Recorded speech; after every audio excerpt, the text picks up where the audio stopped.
অনশনের কার্যসূচি আপনারা হাতে নিয়েছেন, এর প্রধান উদ্দেশ্যটা কি, আর সরকারকে কি বলবেন? দণ্ডবোধ।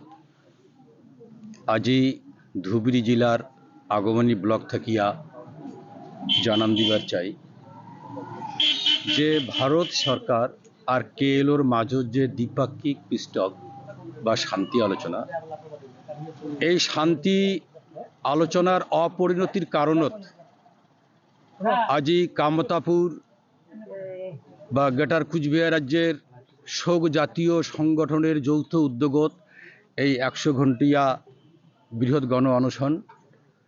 কেননা যেহেতু ভারতের মহামহিম প্রধানমন্ত্রী, স্বরাষ্ট্রমন্ত্রী, আরও আসামের মুখ্যমন্ত্রী উমরাগুলার নিজেই কেএলও অধ্যক্ষ মহামানী জীবন সিংহ কোচ, আরও কেএলও অধ্যক্ষ মহামানী ডিএল কোচ দয়ক শান্তি আলোচনার বাদে ডেকে আনিছে, আর সেটা সম্পূর্ণও করেছে দাবি সমেত। যেমন রাজ্য হিসাবে পৃথক কামতাপুর বা গ্রেটার কুচবিহার রাজ্য পুনর্গঠন, কোচ রাজবংশী গোষ্ঠী জনজাতিকরণ, আরও ভাষা হিসেবে কামতাপুরী রাজবংশী ভাষার সাংবিধানিক স্বীকৃতি। কিন্তু তারপরেও চূড়ান্ত পর্যায়ের শান্তি চুক্তি স্বাক্ষর বা পিচ অ্যাকর্ড না করিয়া কেনে হামার নেতাগুলোনক 3 বছর ধরেই অনিশ্চিতের আন্ধারত রাখা হল, যেটা সম্পূর্ণ অসাংবিধানিক।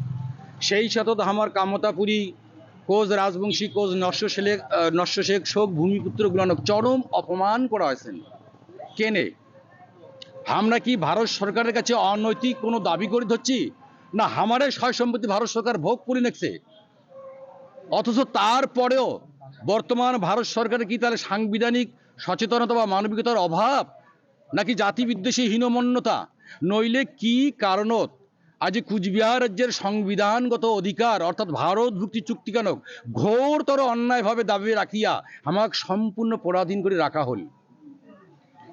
কাজেই আজি এই সংবিধান হেয়ালি প্রতিশ্রুতি নস্যাৎকারী অবিশ্বাস্য ভারত সরকারক চরম উল্লেখ এইটাই যে বৃহৎ গণ অনশনের এই দুর্দশা আর কড়া বার্তা শোনার পর যদি কর্ণগোচর, দৃষ্টিগোচর বা সুবুদ্ধির উদয় না হয়, তাহলে খালি অনশনে হয়, সেই সাথে অতি দ্রুত 2025-এর মধ্যেই শান্তি চুক্তি সম্পন্ন করিয়া দাবি সমেত আমার নেতাগুলানক আমার হাতে তুলি না দেয়, তাহলে খালি অনশনে নয়, সেই সাথে অনির্দিষ্ট কালের জন্য রেল অবরোধ, জাতীয় সড়ক অবরোধ, মোট কথা গোটা চিকেন নাকি স্তব্ধ করে দেওয়া হবে।